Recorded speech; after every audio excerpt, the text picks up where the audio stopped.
Monsieur le ministre, mes chers collègues, bonjour. Nous achevons ce matin les auditions dans le cadre de la commission d'enquête sur le coût de la vie sur les territoires, article 73 et article 74, les collectivités territoriales relevant des articles 73 et 74. Je remplace monsieur Guillaume Vuilletet, notre président, qui a un empêchement. Nous entendons aujourd'hui monsieur Bruno Le Maire, ministre de l'économie, des finances, de la souveraineté industrielle et numérique. Monsieur le ministre, je vous souhaite bien sûr la bienvenue et je vous remercie de prendre le temps de répondre à notre invitation. Je vais vous passer la parole pour une intervention liminaire. S'en suivra les questions de nos collègues sous forme d'échange avec des questions et des réponses, et bien sûr à commencer par les questions de notre rapporteur. Je vous remercie également, monsieur le ministre, de nous déclarer tout autre intérêt public ou privé de nature à influencer vos déclarations. Auparavant, je vous rappelle que l'article 6 de l'ordonnance du 17 novembre 1958 relative au fonctionnement des assemblées parlementaires impose aux personnes auditionnées par une commission d'enquête de prêter serment, de dire la vérité, toute la vérité, rien que la vérité. Je vous invite donc, monsieur le ministre, à lever la main droite et à dire « je le jure ». Je le jure, Monsieur le Président. Merci. Je vous remercie, Monsieur le ministre. Vous avez la parole. Merci, Monsieur le Président, Monsieur le rapporteur, Mesdames et Messieurs. Je suis très heureux de vous retrouver ce matin pour répondre aux questions de la commission d'enquête sur une priorité du gouvernement qui est la vie chère en Outre-mer. Je voudrais commencer par une évidence. La vie est chère dans les îles. Dans toutes les îles, quelles qu'elles soient, et quelle que soit la nation à laquelle elles appartiennent. Elle est chère parce que l'éloignement, l'isolement, les difficultés de développement économique, l'absence de marché intérieur significatif rendent tous les produits plus chers et la vie économique plus difficile. J'étais il y a 2 semaines en Guadeloupe et en Martinique. Ce séjour m'a permis d'échanger avec les acteurs locaux, de dresser des constats plus précis qui vont me permettre de répondre plus précisément à vos questions et de tirer aussi un certain nombre d'enseignements pratiques pour les années à venir. Je le disais, la vie chère est une réalité dans les territoires ultramarins. Quand on regarde les écarts de prix à la consommation, ils sont significatifs par rapport à l'Hexagone. 7% de différence de prix entre l'Hexagone et la France à La Réunion et à Mayotte, 12% aux Antilles et en Guyane par rapport à l'Hexagone. C'est donc des écarts de prix qui sont très significatifs. Les raisons, je les ai données, je vais les reprendre un peu plus longuement. D'abord l'éloignement, avec des coûts de transport à l'import comme à l'export, en particulier dans les territoires les plus isolés, un cumul d'intermédiaires qui à chaque fois représentent des commissions et donc des prix plus élevés, et une sensibilité très forte à la variation des prix énergétiques qui sont utilisés dans les moyens de transport. En deuxième lieu, c'est la fiscalité qui mérite, j'y reviendrai, d'être refondue, avec un octroi de mer qui renchérit les prix des biens jusqu'à plus 5% et qui constitue le premier poste de coût dans les frais d'approche des produits importés.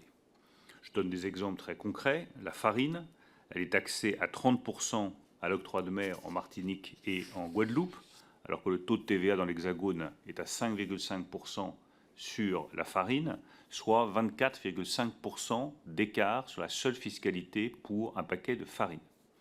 Deuxième exemple qui m'a d'ailleurs été cité très souvent parce que c'est un des produits de base de l'alimentation en Martinique, comme dans beaucoup d'autres endroits dans l'Hexagone, c'est le riz, 20% d'octroi de mer, alors que chacun sait que les rizières ne pullulent pas en Martinique.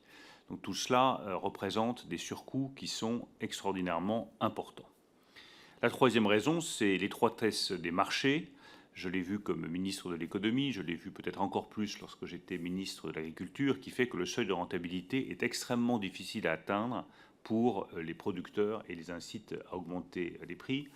Cela fait 10 ans qu'on parle, au moins pour ce que j'en connais, de l'autonomie des producteurs à la Martinique, en Guadeloupe, à La Réunion ou dans les autres territoires et départements d'outre-mer. La réalité, c'est que Cela suppose d'avoir un marché plus important pour faire baisser le seuil de rentabilité, faire baisser le seuil de rentabilité des intrants qui eux-mêmes ont fortement augmenté. Or, la réalité est que c'est beaucoup plus complexe sur des territoires plus petits. Je voudrais néanmoins introduire deux nuances à ce constat qui me paraît incontestable. Personne ne peut nier que la vie est plus chère dans les départements et les régions d'outre-mer.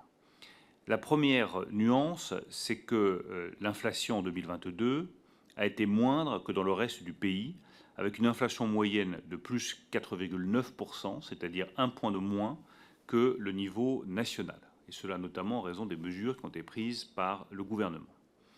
La deuxième nuance que je voudrais introduire, c'est que nous avons des leviers, les pouvoirs publics, pour limiter l'ampleur de ce phénomène de vie chère et ses conséquences pour les consommateurs fragiles. Et que ces leviers, il faut évidemment les utiliser.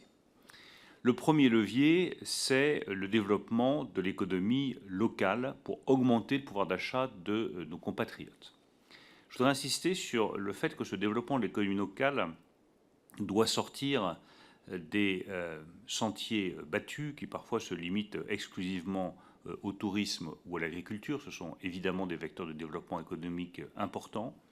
Mais j'étais très frappé de voir qu'en Martinique et en Guadeloupe, d'autres projets très structurants sont en train de voir le jour dans le secteur industriel, dans le secteur des transports avec l'agrandissement des deux ports de la Martinique et de la Guadeloupe, qui créent des emplois à plus forte valeur ajoutée, donc qui permettent d'apporter une réponse sous forme de travail et de travail mieux rémunéré à nos compatriotes de ces départements. Je crois donc qu'il faut que nous élargissions la question du développement économique local aux seules filières qui sont régulièrement mentionnées, parce qu'il y a des potentiels extraordinaires dans ces territoires qui sont parfois sous-utilisés. De ce point de vue-là, je tiens à dire que le projet de loi Industrie verte doit comporter des dispositions pour l'outre-mer et doit permettre de dynamiser l'industrie dans ces territoires pour produire des biens à forte valeur ajoutée. Je ne vois pas pourquoi la logique que nous développons dans l'Hexagone et qui fonctionne, créer des emplois industriels mieux rémunérés que les emplois de service, ne s'appliquerait pas à la Guadeloupe, la Martinique ou à tous les territoires d'outre-mer dans lesquels j'ai vu des projets industriels très performants, très novateurs et créateurs de valeur ajoutée. Je souhaite donc que nous poursuivions dans cette voie du développement industriel dans ces territoires et que l'État puisse continuer à soutenir des projets d'infrastructures stratégiques pour le développement de ces territoires et leur intégration régionale dans le cadre des contrats de convergence et de territoire, les fameux CCT, à la fois sur les routes, les ports ou les aéroports. Et je voudrais renverser un peu une logique que je trouve un tout petit peu désuète, consistant à enfermer ces territoires dans des logiques de développement que je trouve un peu datées, pour les orienter vers des logiques de développement plus ambitieuses qui intègrent les infrastructures et le développement industriel. C'est un des points que je défendrai lors du comité interministériel des Outre-mer qui se tiendra le 3 juin prochain. Nous regarderons évidemment aussi la possibilité d'une réforme en profondeur de l'octroi de mer. Je pense que c'est un deuxième axe de réflexion absolument essentiel, avec un objectif principal qui doit être la baisse de prix des produits importés au bénéfice des consommateurs et des entreprises manufacturières. Je l'ai dit à plusieurs reprises lors de mon déplacement, je ne suis pas favorable à la suppression de l'octroi de mer, je ne suis pas favorable non plus au statu quo. Je pense que la bonne ligne, c'est celle d'une réforme en profondeur de l'octroi de mer, produit par produit, pour voir quels produits méritent d'être taxés, tout simplement parce qu'ils sont déjà produits sur ces territoires et par conséquent, il faut éviter qu'il y ait une concurrence défavorable qui soit créée, et d'autres produits sur lesquels, en revanche, nous pouvons maintenir des droits plus faibles.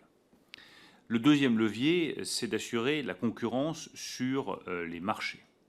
J'ai à plusieurs reprises alerté l'autorité de la concurrence et la DGCCRF sur la nécessité d'amplifier nos efforts pour garantir la concurrence sur ces territoires.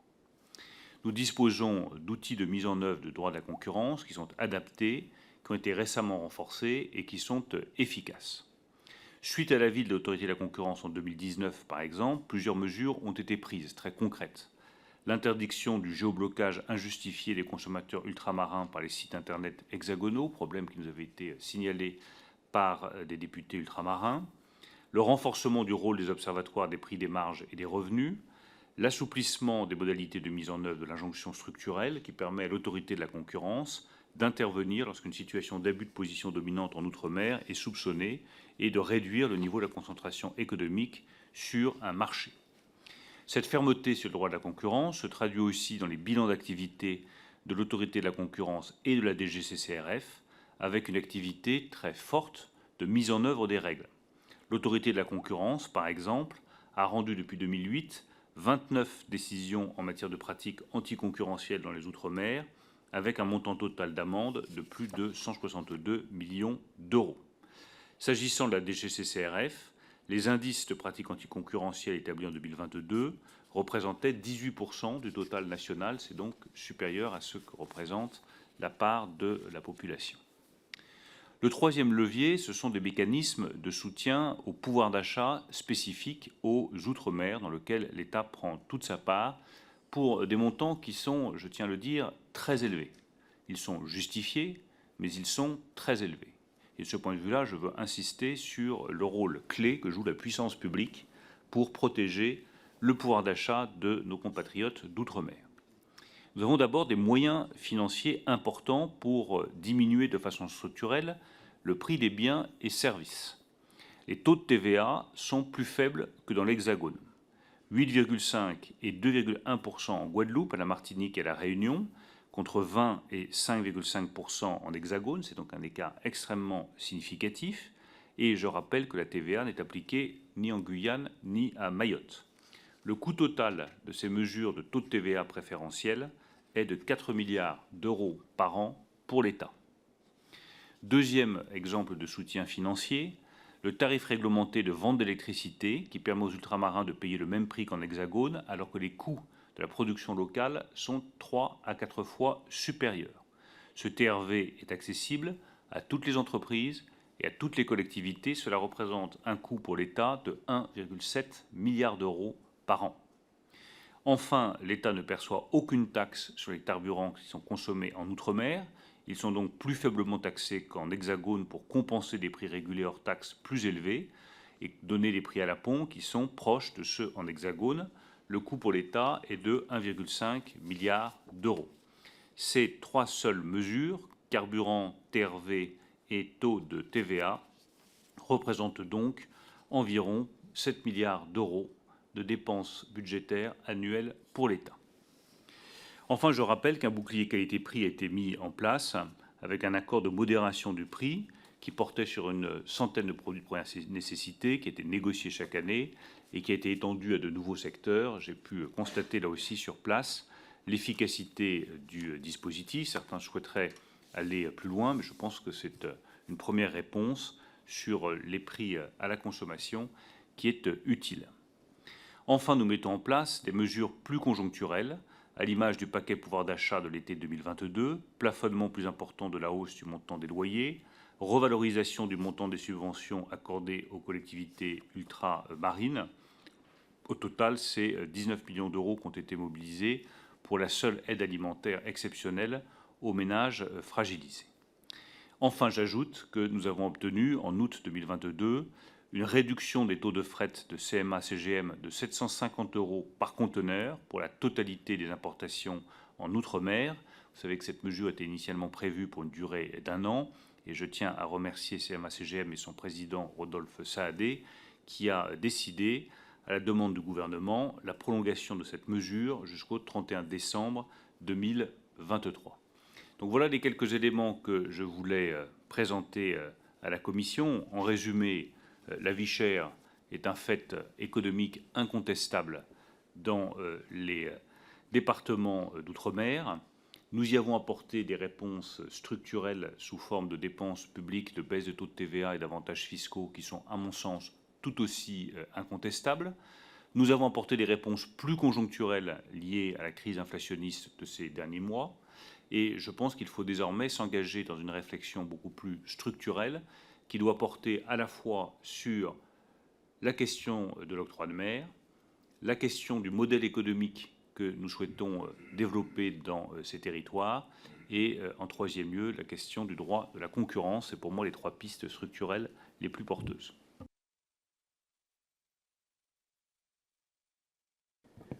Monsieur le ministre, je vous remercie pour ce propos introductif. La parole au rapporteur qui a quelques questions pour vous. Bien. Bonjour, Monsieur le ministre, Mesdames et Messieurs, chers collègues. Merci de votre présence. Ce moment est effectivement important. Lors de votre voyage aux Antilles, le 24 mai, vous avez dit très clairement « Je ferai la transparence sur les marges ». Pouvez-vous nous dire pourquoi vous l'avez dit ?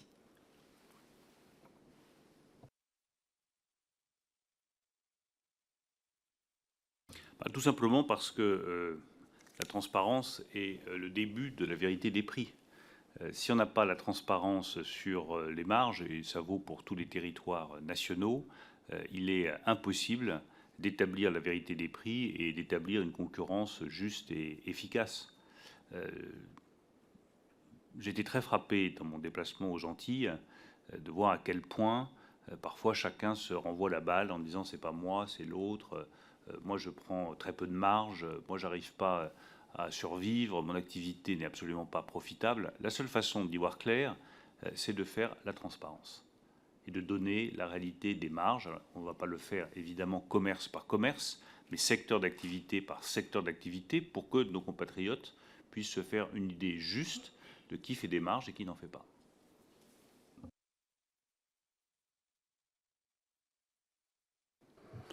Il y a un certain nombre de collègues qui souhaitent poser des questions. Monsieur Gillet, Monsieur Maillot, Monsieur Metzdorf en ligne.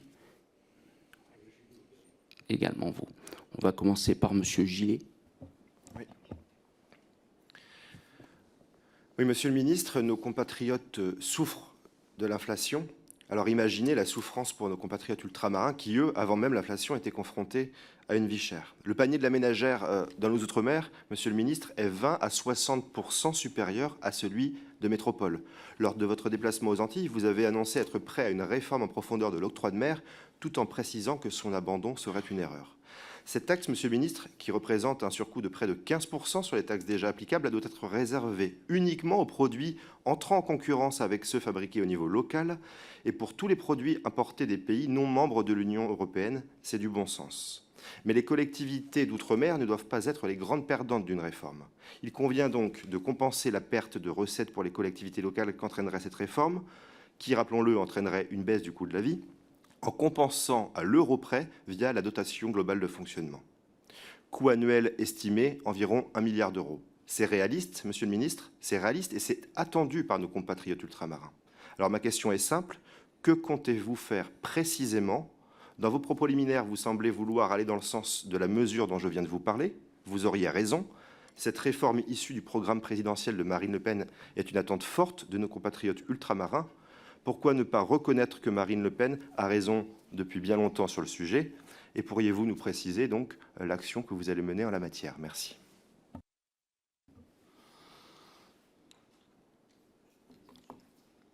Alors je ne suis pas là pour distribuer les bons ou les mauvais points aux responsables politiques, mais pour répondre aux questions des parlementaires sur la situation en Outre-mer. Il est évident que l'octroi de mer, je l'ai dit, doit faire partie des réponses structurelles à la question de la vie chère en Outre-mer. Et qu'évacuer ce sujet, ce serait vraiment évacuer l'éléphant dans la pièce. Je ne pense pas qu'il soit sage de prendre des décisions sur l'octroi de mer qui vont contre l'avis de la plupart des responsables politiques locaux. Je ne peux pas à la fois dans l'Hexagone dire qu'il faut écouter les élus locaux qui connaissent la réalité locale, je l'ai été moi-même pendant des années, et de l'autre côté aller aux Antilles et dire attendez, aux Antilles pour le coup c'est pas la peine qu'on vous écoute, on sait beaucoup mieux que vous ce qui est bien pour votre vie. Tous les élus locaux que j'ai rencontrés, aucun d'ailleurs n'étant de ma famille politique, je tiens à le préciser, m'ont demandé de garder l'octroi de mer. Aucun élu local que j'ai rencontré et aucun élu national que j'ai rencontré ne m'a dit il faut tirer un trait sur l'octroi de mer. J'en tire la conséquence que ce n'est sans doute pas la bonne option. Et je ne crois jamais qu'il soit bon de prendre des décisions qui vont contre l'unanimité ou presque des élus locaux. En revanche, qu'il faille modifier en profondeur l'octroi de mer, oui, parce que ce système est totalement baroque et il ne marche pas. Donc c'est très difficile de faire cette réforme en profondeur, parce que ça demande un travail technique très approfondi, ça concerne des milliers de produits, il y a parfois des systèmes de taxation qui sont différents d'un produit à l'autre, donc le travail technique, je ne le sous-estime pas, il est très lourd et il est très complexe. Il porte, en deuxième lieu, vous l'avez parfaitement dit, sur des sommes qui sont très importantes. Le total de l'octroi de mer est passé de 2019 à 2022 de 1,2 à 1,47 milliards d'euros. Donc on ne parle pas de redistribution de petites sommes, on parle de redistribution de sommes qui sont extrêmement élevées. Troisième élément, quand on fait une réforme, il vaut mieux avoir un objectif. Pas deux, pas trois, un seul. Je n'ai qu'un seul objectif dans cette réforme de l'octroi de mer, baisser les prix. Baisser les prix, baisser les prix, baisser les prix. C'est mon seul objectif. Quelle est la méthode que je vais suggérer lors du Conseil interministériel sur l'outre-mer? D'abord, associer tous les élus et être certain que tous les élus locaux sont associés à cette réforme. En deuxième lieu, poursuivre le travail technique que nous avons déjà commencé à engager, produit par produit, pour mettre en regard de la taxation la réalité de la production locale. Ça vaut le coup, pour être très simple, d'avoir un octroi de mer sur des produits qui sont fabriqués sur ces territoires.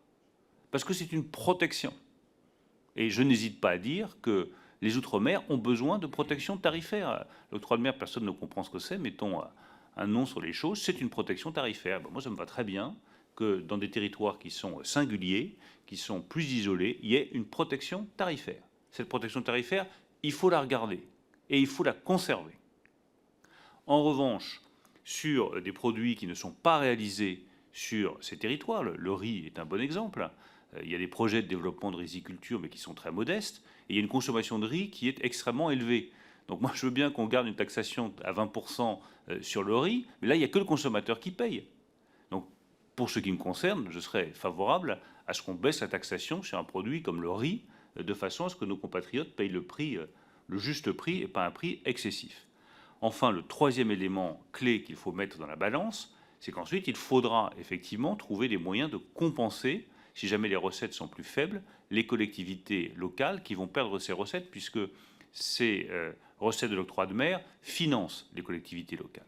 Donc voilà ce que je propose, pas une suppression de l'octroi de mer, parce que je pense que le remède serait pire que le mal, et qu'on mettrait en grande difficulté beaucoup de collectivités locales qui sont déjà en difficulté dans ces territoires. En revanche, regarder produit par produit, conserver un dispositif de protection tarifaire, appelons les choses par leur nom, pour les produits qui sont réalisés sur ces territoires, et lever en revanche toutes les taxes sur les produits qui ne sont pas disponibles sur ces territoires, en veillant enfin à compenser les collectivités. Ministre, Monsieur Chudeau, vous avez une question.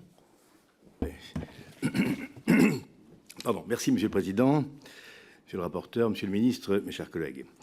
Monsieur le Ministre, pour l'instant, nous avons fait avec vous un petit peu de prospective, c'est-à-dire que vous nous avez beaucoup parlé, et à bon droit, de ce que vous allez entreprendre pour réformer un système d'octroi de mer que vous appelez vous-même, que vous qualifiez vous-même de baroque.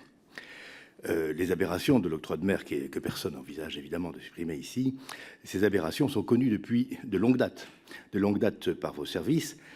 Récemment, nous avons auditionné la directrice générale de l'outre-mer qui nous a énuméré un certain nombre de ces aberrations, dont la plus choquante du point de vue économique est tout de même que l'octroi de mer était une taxe protectrice, comme vous le rappeliez, pour protéger les produits locaux, et qu'elle s'est étendue au fond à tous les produits, y compris ceux qui ne sont pas réalisés sur place, ce qui est en fait une aberration économique. Bien.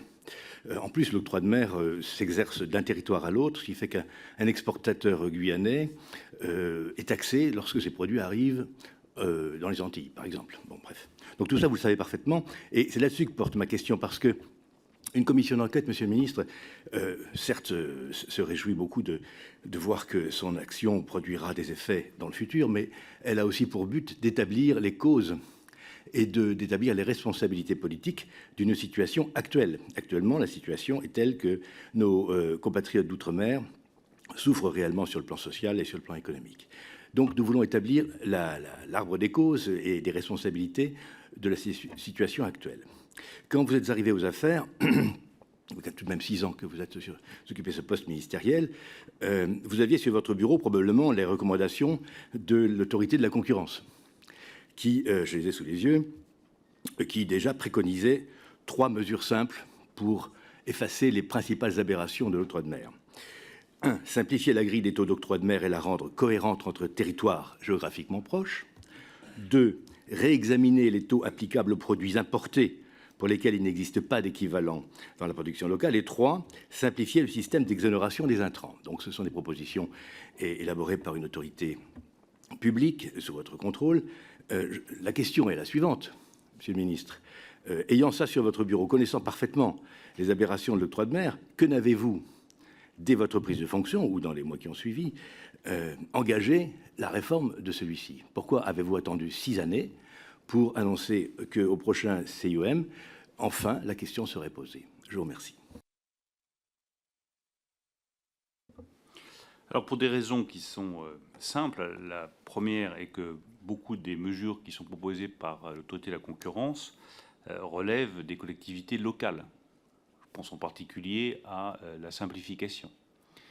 Je pense que ce qui est nouveau aujourd'hui, c'est que nous avons la possibilité d'un accord avec les collectivités locales.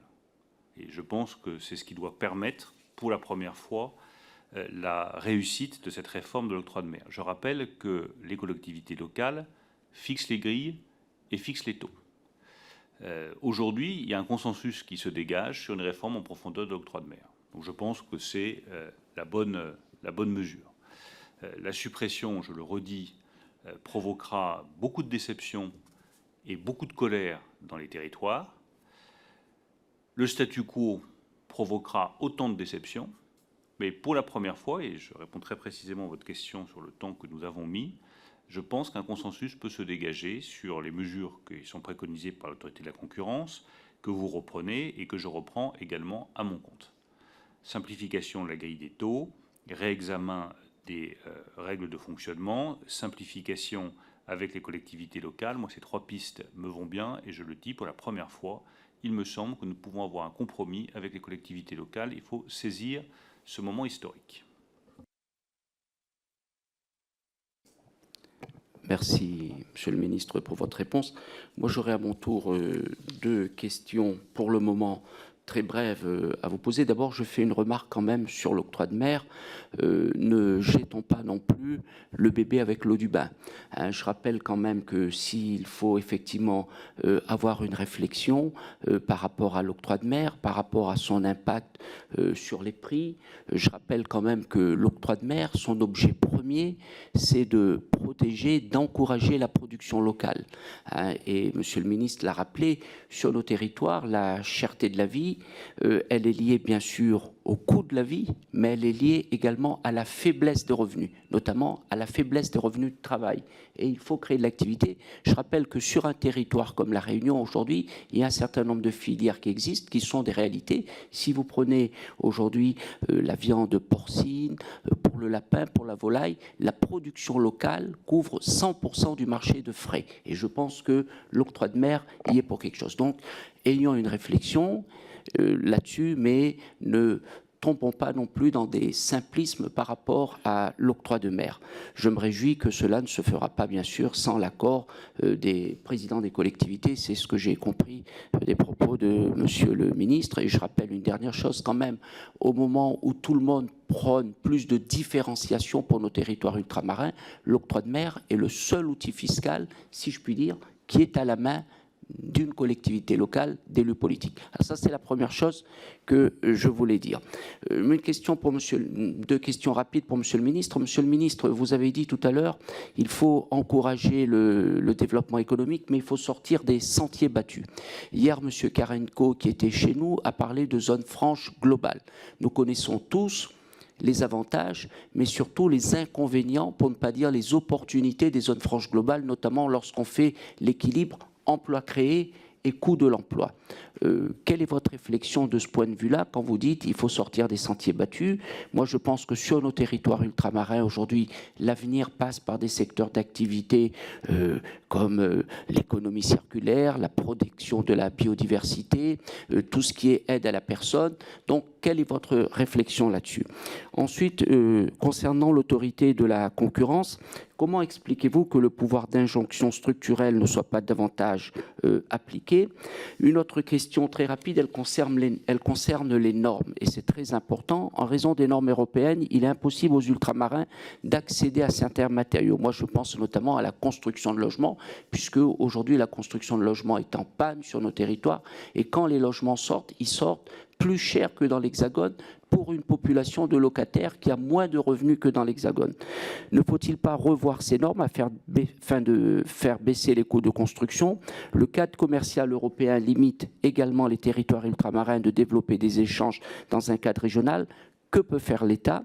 Comment résoudre ce problème d'équivalence des normes et lever les obstacles à l'accès au marché et à la coopération régionale? Merci.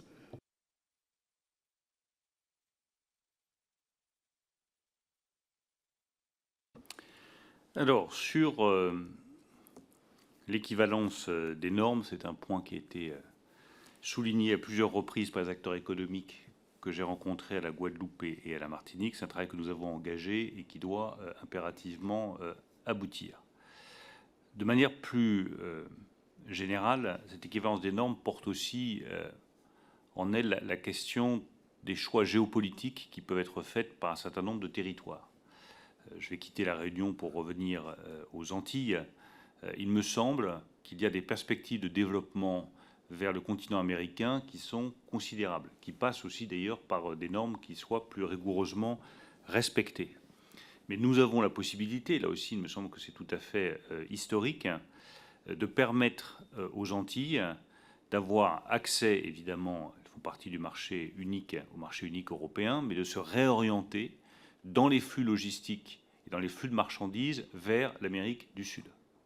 Il n'est pas normal qu'on ait encore du café qui arrive à la Martinique, qui vienne du Brésil, qui passe par le Havre et qui revienne du Havre à la Martinique. Or, c'est le cas. Je pense que le développement de nouvelles chaînes de transport à la faveur d'une mondialisation plus régionalisée est une opportunité considérable pour ces territoires. Sur la concurrence, le pouvoir d'injonction est un pouvoir exceptionnel qui doit rester par définition exceptionnel et qui emporte des conséquences qui sont lourdes et de niveau constitutionnel. S'agissant des zones franches, je partage votre réserve. À chaque fois, on estime que c'est une solution miracle. La réalité, c'est que très souvent, les inconvénients l'emportent sur les avantages. Enfin, sur votre première remarque que je partage totalement, je pense que trop souvent, nous avons le réflexe consistant à se dire il faut impérativement faire baisser les prix. Oui, il faut s'engager dans cette voie-là, par la concurrence, par la réforme de l'octroi de mer, qui, je pense, peut faire consensus entre nous, mais il faut également augmenter le revenu de ces territoires. Et je crois profondément que les ressources économiques de nos outre-mer sont une chance pour la nation française, sont considérables et ne sont pas suffisamment exploitées. Et qu'il va falloir faire preuve de beaucoup plus d'imagination. D'abord, je le redis, en réorientant les flux. Vous avez l'Indo-Pacifique, dans lequel la Réunion peut jouer un rôle absolument clé. Vous avez beaucoup plus à l'est tout ce que la Nouvelle-Calédonie peut arriver à développer dans son commerce, notamment sur les métaux rares. Et s'agissant des Antilles, je pense que la réorientation des flux pour qu'ils ne soient pas uniquement vers l'Europe et le continent européen, mais également vers le continent américain, sont des orientations qui sont très intéressantes. Deuxième remarque, il y a de la valeur qui peut être plus valorisée. Tout ce que vous avez dit sur la biodiversité, notamment, est un trésor qui va, au XXIe siècle, prendre un prix encore plus élevé. Je pense qu'il est aujourd'hui dans les balbutiements de son exploitation et qu'on peut en tirer une valeur beaucoup plus importante pour avoir une meilleure rémunération de nos compatriotes sur ces territoires. Troisième chose, je n'exclurai pas l'industrie de nos réflexions. Au contraire. Mais si on veut faire de l'industrie, il faut investir sur ces infrastructures. Et pour moi, la priorité, c'est notamment le développement portuaire dans les Antilles. La route côtière qui a été réalisée à La Réunion va aussi être un avantage considérable. Mais tout ce qui permettra d'avoir des infrastructures de qualité, plus puissantes et plus efficaces, va permettre d'avoir en bout de chaîne des salaires plus élevés. Le projet que je soutiens le plus aux Antilles, ce sont les ports. L'agrandissement du port de La Réunion, l'agrandissement du port de la Guadeloupe et de la Martinique, ce sont deux projets structurants qui vont changer la donne économique dans ces territoires. Enfin, dans ces projets industriels, j'ai rencontré des jeunes entrepreneurs qui ont des projets révolutionnaires et qui sont réalistes. Produire de l'hydrogène vert en Martinique est envisageable. Alors ça paraît très complexe parce qu'il faut une installation d'électrolyse qui est extrêmement coûteuse et très lourde, mais ça fait partie des projets qui, à mon sens, tiennent la route, méritent d'être examinés et créent ensuite des dizaines et indirectement des centaines d'emplois beaucoup mieux rémunérés que les emplois de service.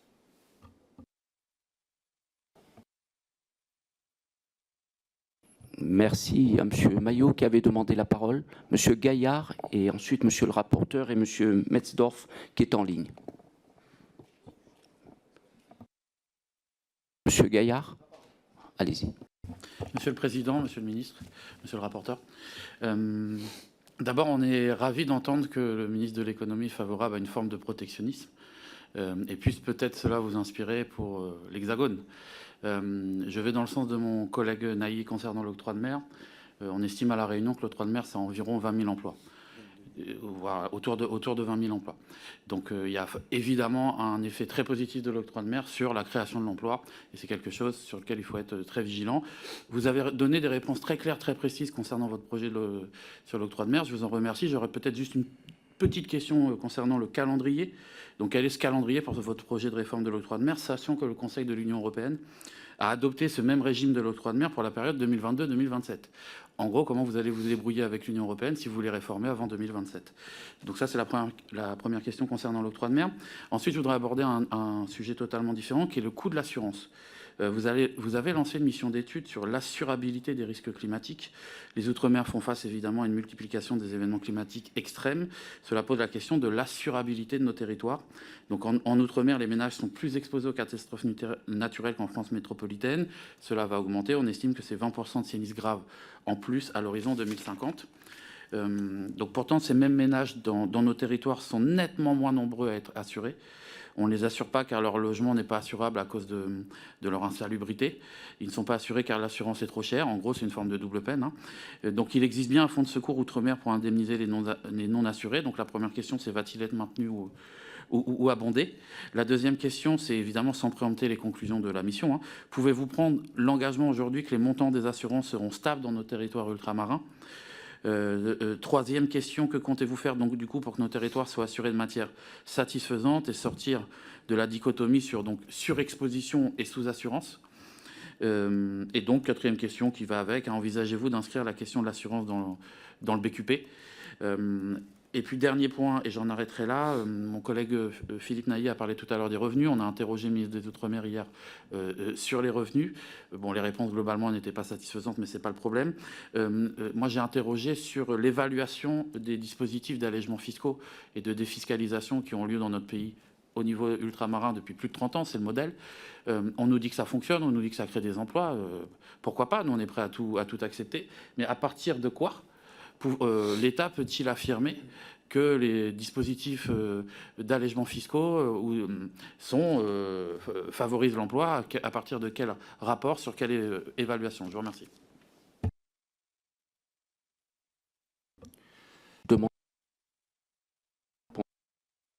Je vous prie de m'excuser, Monsieur le Ministre. Avant que les uns et les autres répondent, je demanderai aux autres, à chacun maintenant, de faire des questions très courtes, puisque le temps qui nous est imparti maintenant va se terminer dans un instant. Merci. Et il faut surtout donner la parole.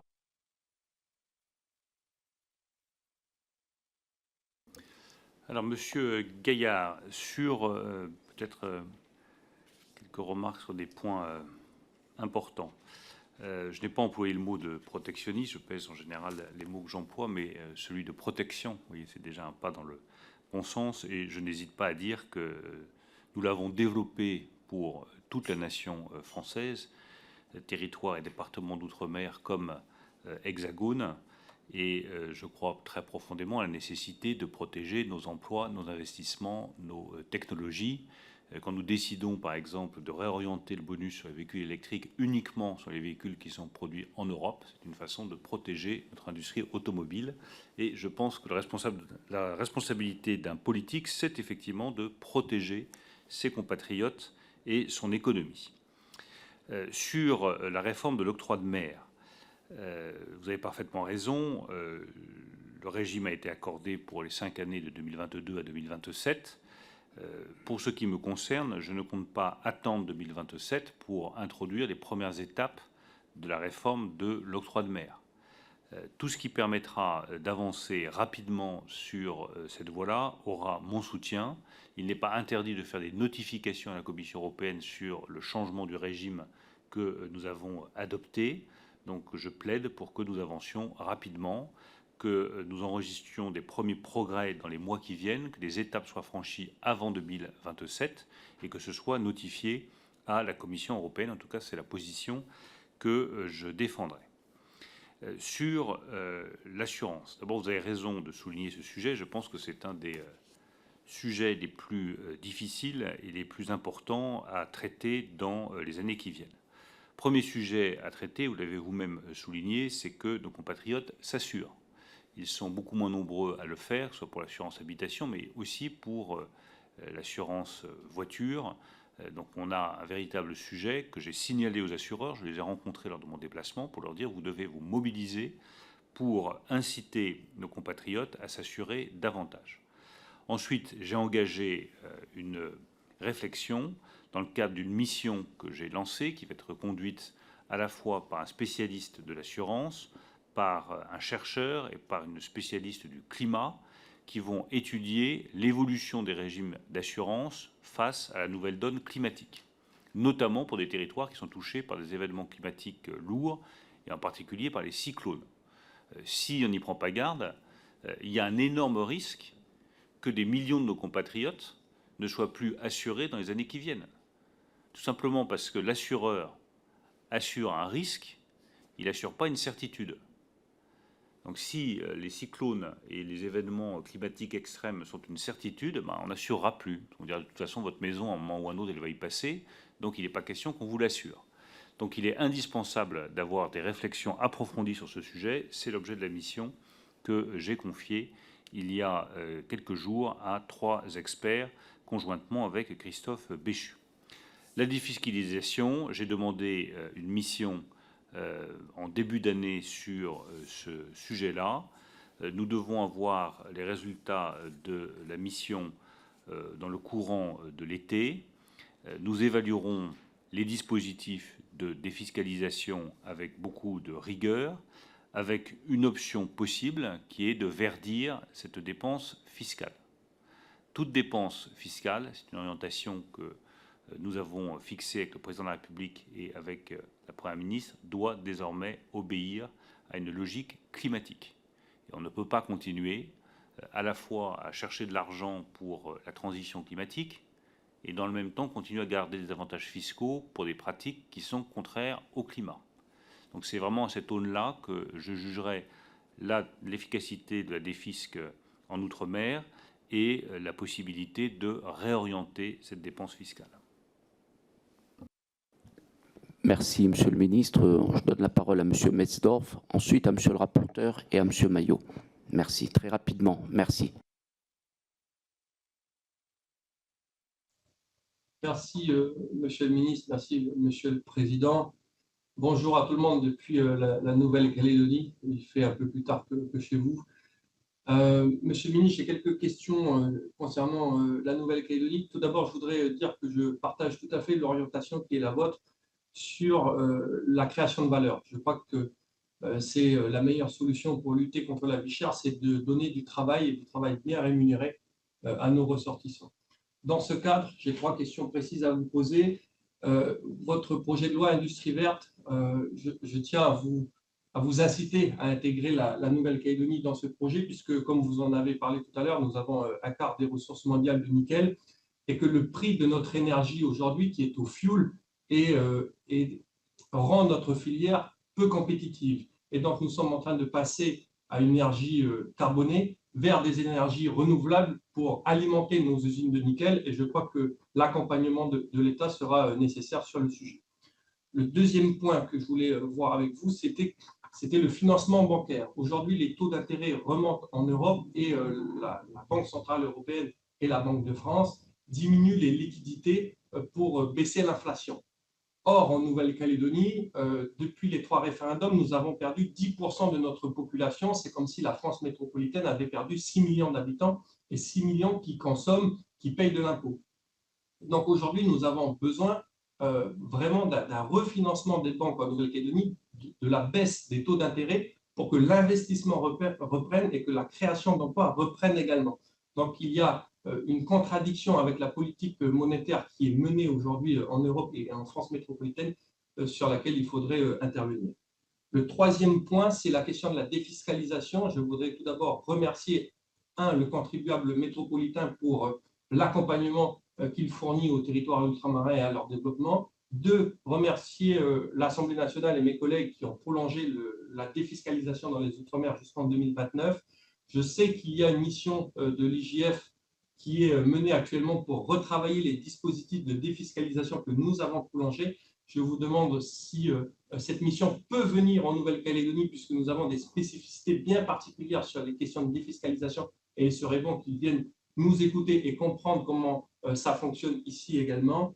Enfin, je me permettrai sur la question plus générale, parce que je ne vais pas m'enfermer dans la Nouvelle-Calédonie, mais plus générale sur les questions ultramarines, la question de l'octroi de mer. Vous savez, la Nouvelle-Calédonie a l'autonomie fiscale depuis très longtemps et nous avions le même système de protection tarifaire à l'entrée sur l'ensemble des produits, même sur des produits que nous ne produisions pas.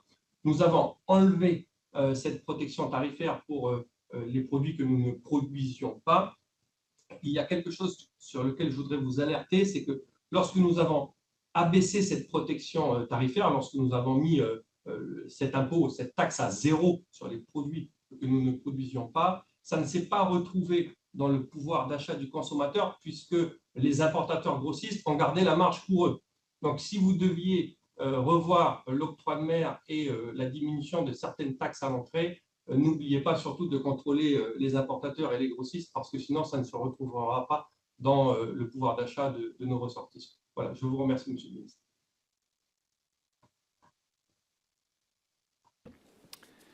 Merci beaucoup. Alors, d'abord sur le projet de loi Industrie verte, moi je confirme que je souhaite qu'il y ait des dispositions spécifiques à l'outre-mer dans ce projet de loi.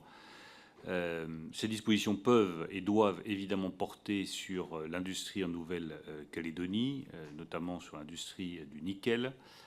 BPI France a lancé à ma demande des dispositifs pour aider les entreprises à s'alimenter en énergie renouvelable plutôt que s'alimenter en énergie fossile. Nous avons mis en place une garantie publique qui couvre les contrats de long terme pour toutes les usines qui se réorientent vers des énergies renouvelables plutôt que vers des énergies fossiles. Ce dispositif sera opérationnel en septembre et il sera évidemment ouvert à la Nouvelle-Calédonie. Sur le financement bancaire, alors malheureusement, les pouvoirs du ministre des Finances sont grands, mais ils ne concernent pas les taux d'intérêt qui relèvent de la politique monétaire indépendante de la Banque centrale européenne. Donc là-dessus, mes moyens d'action sont nuls.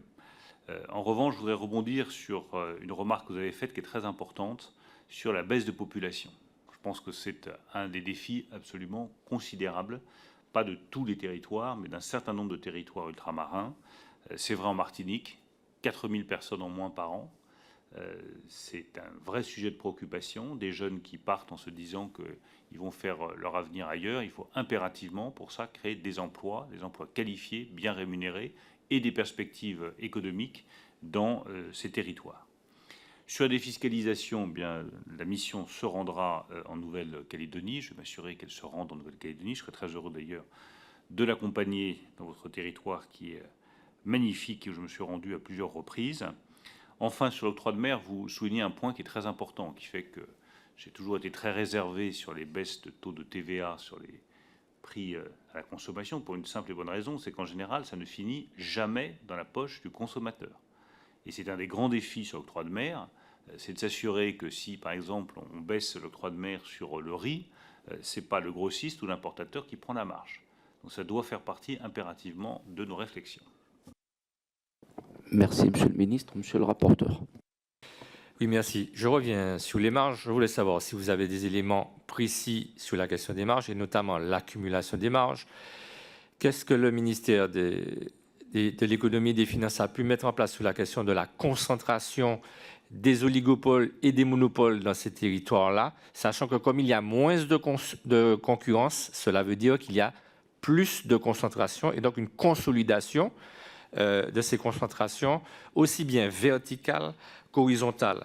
Je voudrais mettre une grande nuance à la nuance que vous avez mise sur l'inflation qui est moindre dans nos territoires.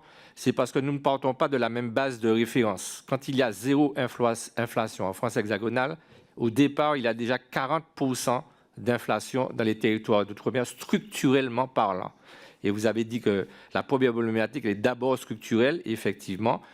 Et donc, il faut rajouter ensuite l'inflation conjoncturelle qui vient ajouter un surcoût excessif aujourd'hui. Et on voit bien la situation dans nos territoires. Par rapport à cela, vous avez parlé de garantir la concurrence.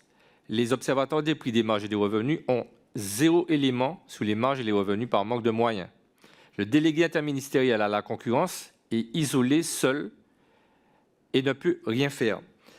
L'injonction structurelle est très insuffisamment utilisée. Ça veut dire qu'il n'y a pas de moyens concrets, malgré les indicateurs que vous avez donnés, qui permettent de mettre à jour la réalité de tous les mécanismes de transfert de marge, de surmarge et surtout d'accumulation des marges.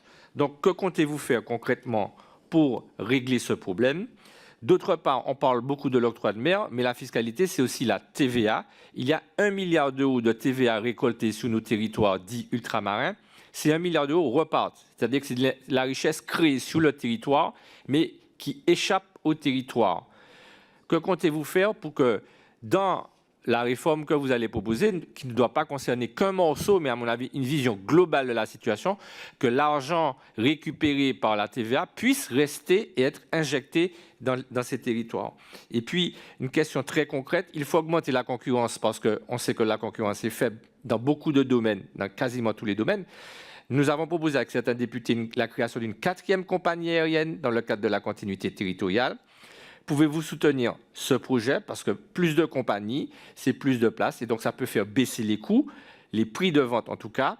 Et donc, je voudrais avoir votre avis, puisque c'est une fiche qui a été déposée dans le cadre du SIOM. Je ne sais pas si elle sera analysée, mais c'est une question qui est posée très concrètement. Merci. Merci beaucoup. D'abord, nous partageons totalement la volonté de mettre plus de concurrence sur les territoires d'outre-mer et d'éviter les concentrations, les phénomènes de concentration qui conduisent nécessairement à des surcoûts. Je pense très sincèrement que le nécessaire est fait, que nous pouvons toujours faire davantage, mais que le nécessaire est fait. D'abord, nous avons une analyse en matière de transparence des marges ciblée et ponctuelle, la plus approfondie possible, qui est faite par l'Observatoire des prix et des marges. On peut encore accélérer son travail, leur demander d'aller plus loin. Je prends note de votre remarque et nous ferons le nécessaire pour que ces analyses soient plus approfondies. Ensuite, nous avons passé des instructions très claires à la DGCCRF pour avoir une vigilance accrue sur toutes les pratiques anticoncurrentielles. C'est le rôle de la DGCCRF, c'est aussi le rôle de l'autorité de la concurrence. Quand je regarde depuis 2008, c'est-à-dire depuis 14 ans, 15 ans, l'autorité de la concurrence a mené 68 décisions de contrôle des concentrations en Outre-mer, ce qui est un chiffre important.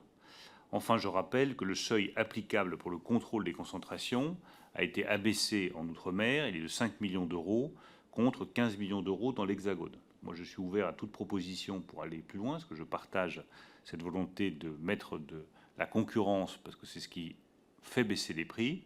Je pense qu'il y a déjà beaucoup de choses qui ont été faites. Nous sommes évidemment ouverts à toutes les améliorations et à tous les renforcements possibles. Merci, Monsieur le ministre. Monsieur Maillot et après Monsieur Castor. Merci. Bonjour, chers collègues. Bonjour, Monsieur le ministre. Vous venez de dire que vous êtes favorable à ce qu'il y ait plus de concurrence.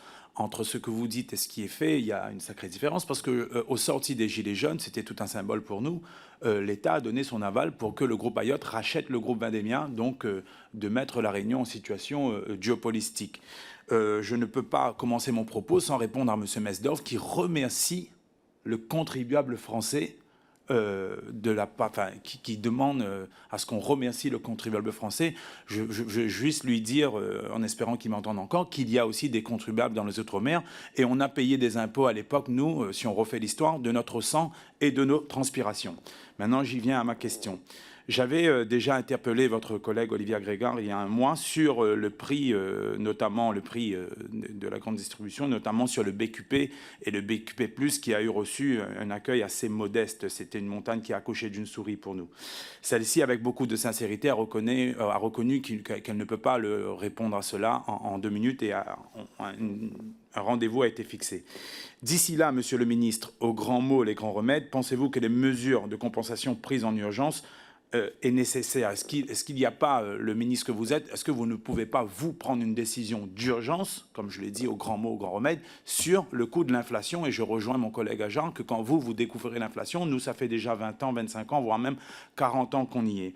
Et de régler les solutions du coût de la vie des produits d'alimentation ne réglera pas le problème de cherté dans nos pays d'outre-mer. Ai-je besoin de le rappeler ici, en lieu et place, que les frais bancaires à La Réunion, ça frôle le vol, si ça n'en est pas déjà, c'est 65% plus cher dans nos territoires qu'en métropole. Pour communiquer, c'est 12% plus cher. Les voitures électriques dont vous avez parlé tout à l'heure est nettement, voire quasiment plus cher chez nous qu'en hexagone.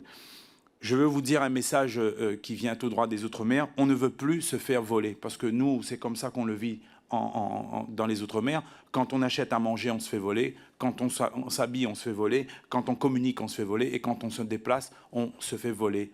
Donc, il faut trouver des mesures d'urgence, puis des mesures sur le long terme. Mais on est en train de crever la bouche ouverte. Et c'est des mesures d'urgence qu'il faut trouver en lieu et place et dès maintenant.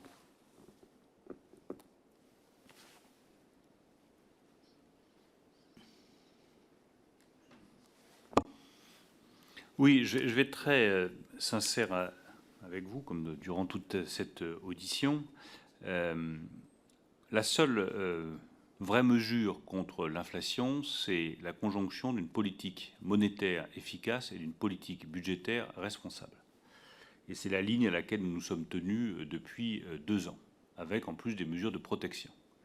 Politique monétaire, tout simplement parce que si les prix explosent, c'est qu'il y a un sujet sur l'énergie, renforcé par la guerre en Ukraine et par les goulets d'étranglement sur les chaînes de valeur. Goulets d'étranglement qui touchent en particulier des territoires comme la Réunion et les territoires ultramarins. Si on veut éviter que l'inflation persiste, voire augmente, il faut que l'argent soit plus cher, c'est les taux d'intérêt, avec les conséquences que ça peut avoir sur l'activité économique, donc c'est un dosage à trouver. Et il faut éviter d'avoir une politique budgétaire expansionniste qui alimente l'inflation. Ce qui n'exclut pas les mesures de protection que vous avez indiquées, le BQP, le BQP+. J'ai demandé à Olivier Grégoire de faire un rapport très précis sur l'efficacité du BQP+, sur les territoires ultramarins, et elle reviendra vers vous sur ce sujet.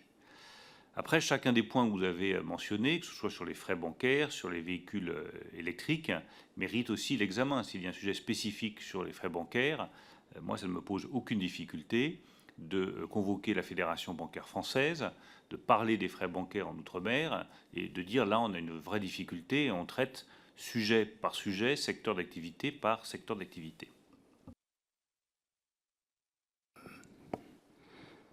Monsieur Castor. Oui, bonjour chers collègues, bonjour Monsieur le ministre. Je vais vous parler de la Guyane et de ses paradoxes. La balance commerciale de la Guyane, c'est plus de 90% d'importation et quasiment pas d'exportation. Donc moi, je pense que sur la question des prix, il y a quand même un juste équilibre à trouver. Et tant qu'on n'ira pas vers une économie endogène, je ne pense pas qu'on sortira des problèmes structurels. Or, la Guyane, c'est une terre de ressources énormes. Au moment où je vous parle, il y a une exploitation du pétrole et du gaz au Guyana. On dit que dans 3 ans, le PIB par tête d'habitant au Guyana dépassera celui de la France. Les chiffres du FMI et de la Banque mondiale. C'est-à-dire que sur le plateau des Guyanes, nous savons tous qu'il y a du pétrole et du gaz, et y compris chez nous, dans la zone maritime de la Guyane, sauf qu'il y a eu la loi Hulot qui nous interdit toute possibilité d'exploitation au nom des questions environnementales et des enjeux environnementaux. Sauf que la même entreprise multinationale française, Total, exploite dans les eaux de nos voisins. Donc il y a quand même un paradoxe, et demain, s'il y a même des problèmes de sûreté ou de sécurité, la Guyane sera tout de suite impactée. Ce sont des phénomènes extrêmement importants, puisque du côté du nord-est du Brésil, vous n'êtes pas sans savoir aussi que Petrobras, avec d'autres consortiums, s'apprêtent eux aussi à exploiter le pétrole et le gaz. Donc je veux simplement vous dire que moi je pense qu'il faut qu'il y ait, et j'aimerais avoir votre avis, une conférence vraiment spécifique sur l'économie de la Guyane et comment on peut, à partir de nos ressources, là j'ai parlé du pétrole et du gaz, mais c'est la biodiversité, c'est la forêt, etc. Or, toutes les politiques publiques qui ont été menées pour la Guyane ont été des politiques publiques de mise sous cloche de notre territoire. Avec un autre paradoxe, c'est-à-dire pendant que nous n'exploitons pas nos ressources, eh bien, les garimperos, par exemple, dans le cas de l'or, depuis près de 40 ans, sortent environ, les chiffres officiels de la préfecture, 10,5 tonnes d'or, c'est-à-dire quasiment l'équivalent du budget de la collectivité territoriale. Chaque année. Et donc là, je parle de l'or, je pourrais parler de notre milieu halieutique, c'est-à-dire de la pêche, avec l'activité illégale qui, là aussi, donc, fait autant de dégâts sans que nous n'en récoltions quoi que ce soit. Je rappelle qu'il y avait 150 opérateurs miniers à l'époque. Il n'en reste plus que 15, des opérateurs légaux, que nous avions presque 200 chalutiers qui pêchaient la crevette, que nous avions le marché des États-Unis, le marché du Japon, le marché de la Corée, et que nous sommes passés aujourd'hui à peine 6 chalutiers. Donc, je ne veux pas trop m'étaler, je pense que la Guyane est une terre vraiment qui a des réalités totalement différentes de tous les autres territoires, et notamment de nos collègues de l'outre-mer.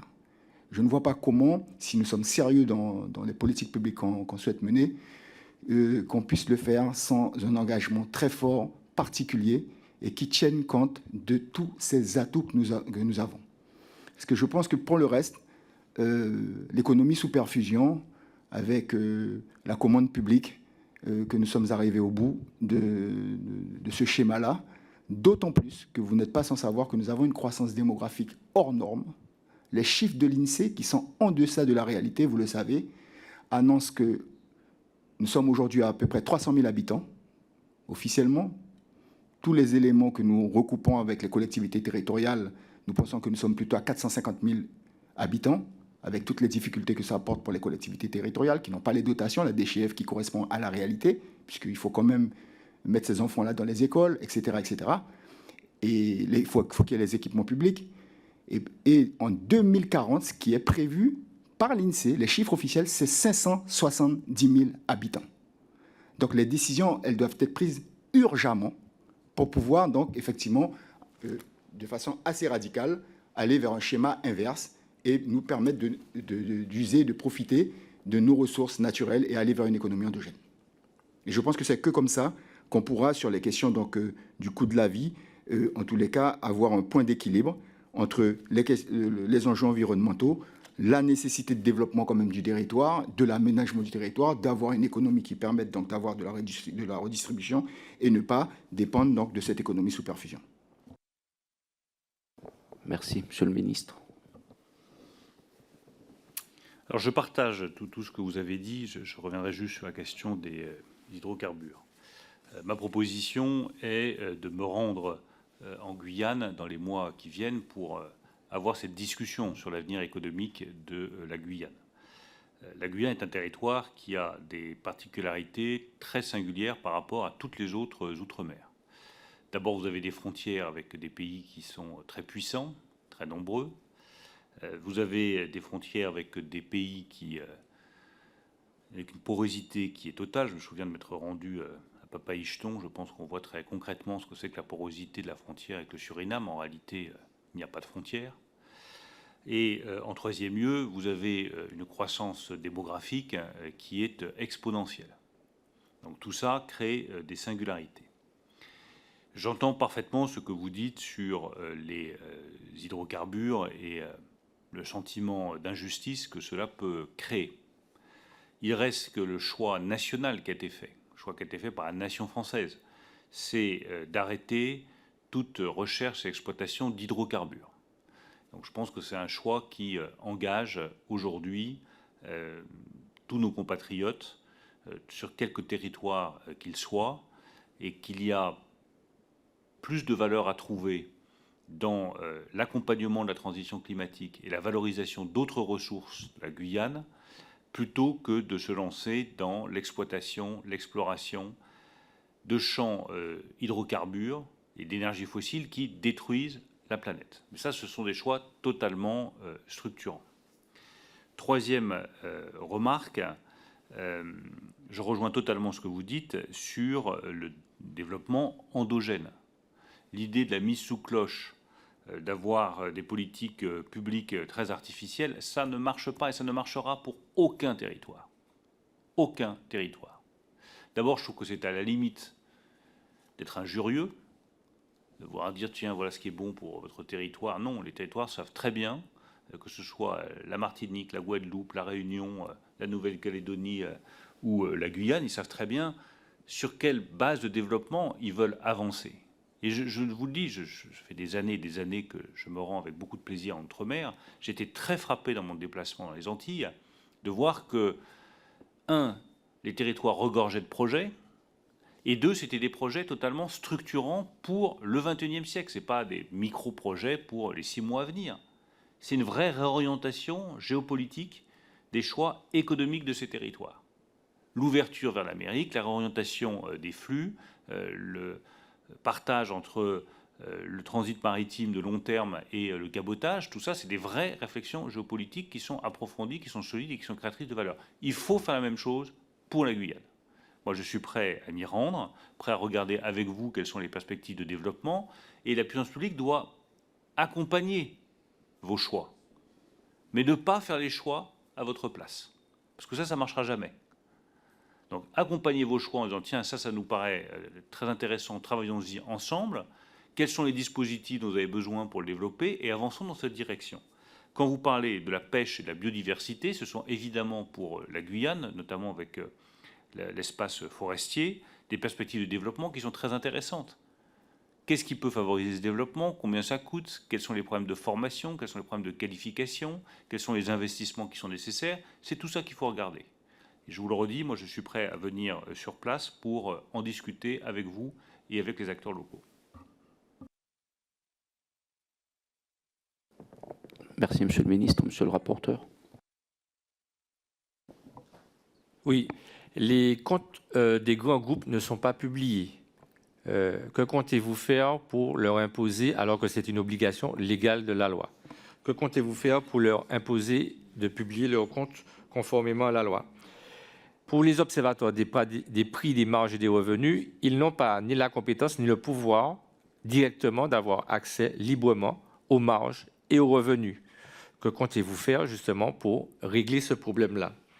D'autre part, vous n'avez pas répondu clairement à la question de la consolidation des concentrations et de la priorité des moyens que vous allez donner, parce que vous semblez être satisfait du niveau de contrôle des indicateurs donnés, sauf que ces indicateurs sont faits quasiment sans moyens.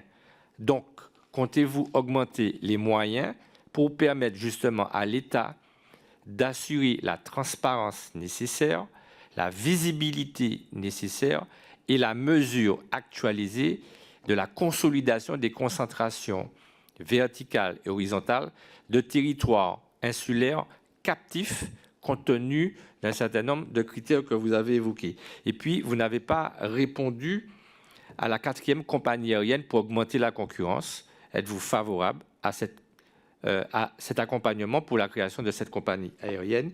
Et puis, comptez-vous recevoir le délégué à la concurrence et quelle place vous allez lui donner justement pour qu'il puisse assurer pleinement sa mission vis-à-vis de l'augmentation de la concurrence dans nos territoires?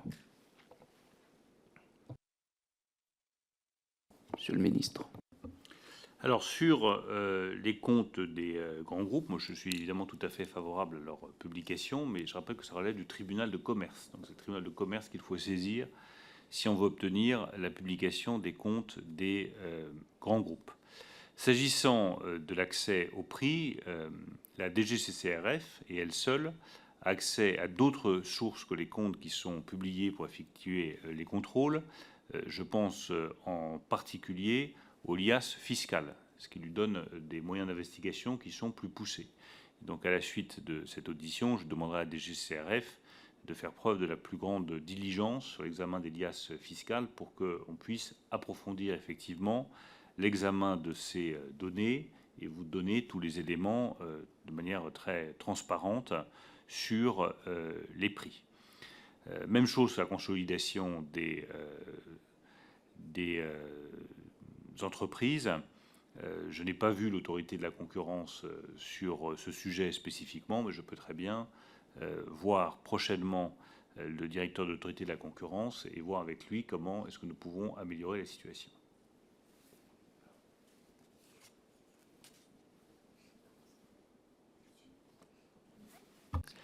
Excusez-moi, sur les observatoires des prix, des marges et des revenus, je vous interrogeais sur les marges et les revenus, pas sur les prix.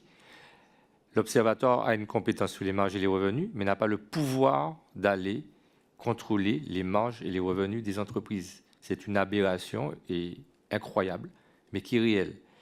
Et je vous ai parlé également du délégué interministériel à la concurrence, pas de l'autorité de la concurrence, sur la question de l'augmentation de la concurrence. Et puis la 4e compagnie aérienne. Alors, la difficulté que nous avons sur les marges, c'est que là, vous touchez au secret des affaires. Donc, c'est très compliqué d'aller donner les marges de chaque entreprise. Vous n'avez pas la possibilité ni le droit de divulguer les marges de chaque entreprise. C'est ce qui fait la prospérité d'une entreprise. Donc, on peut contrôler les prix, on peut contrôler les marges, on ne peut pas rendre public les marges de chaque entreprise.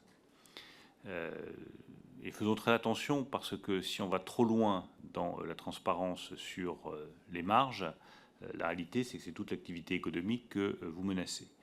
Sur l'aérien, je rappelle que nous avons aujourd'hui une problématique qui est assez différente, qui est d'éviter la disparition d'une compagnie. Donc je veux bien qu'on essaie de rajouter une compagnie supplémentaire, mais qu'il s'agisse d'Air Austral et de Corsair, nous avons fait tout le nécessaire, et même plus que le nécessaire, pour sauver des entreprises qui, sinon depuis 2020, auraient disparu. Alors s'il y a bien un sujet sur lequel les pouvoirs publics sont allés très loin, je pense même que certains diraient trop loin, c'est sur le soutien à ces compagnies aériennes. Nous avons mis 300 millions d'euros d'argent public pour soutenir Air Austral et Corsair. Et nous avons maintenu une défiscalisation qui permet de soutenir l'acquisition d'avions. Donc maintenant, je vous dis là aussi les choses avec beaucoup de franchise. S'agissant de Corsair, j'ai dit très précisément à l'actionnaire que je ne remettrai pas d'argent public si l'actionnaire ne remet pas d'argent public non plus. Nous ne pouvons pas avoir des compagnies qui sont intégralement financées par le contribuable si l'actionnaire ne participe pas lui-même au redressement de la compagnie. Et je pense d'ailleurs que ce message a été parfaitement entendu.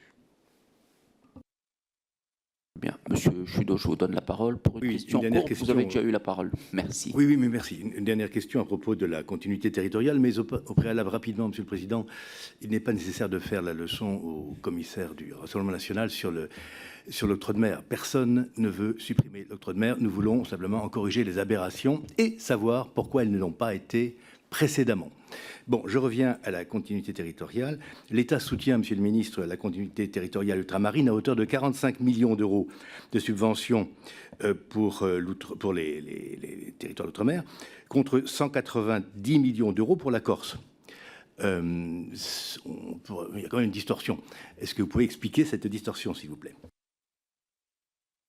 Alors, ce chiffre m'a été donné effectivement à plusieurs reprises quand je me suis rendu dans les Antilles.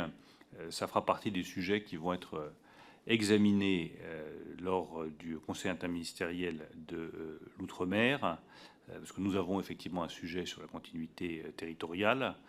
Je rappelle juste que nous avons, je redonne le chiffre, mis 300 millions d'euros qui n'ont pas été mis sur la continuité territoriale avec la Corse pour le sauvetage des entreprises aériennes Corsair et Air Austral.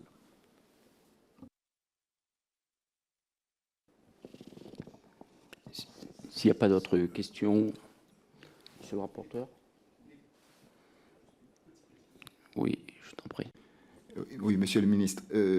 Le 28 janvier 2022, le gouvernement a confié à l'inspection des finances une mission sur la régulation des prix des carburants et du gaz dans les départements d'outre-mer.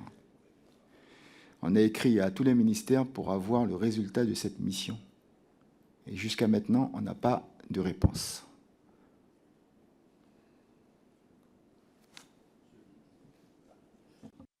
Il faut toujours que la dernière question soit une colle. Donc je vais vérifier ça et m'assurer que tout ça vous soit bien transmis. S'il n'y a pas d'autres questions, monsieur le ministre, je vous remercie. Je vous propose de poursuivre nos échanges à travers l'envoi, si vous le souhaitez, de documents que vous jugerez utiles à notre commission. Merci à tous et à toutes.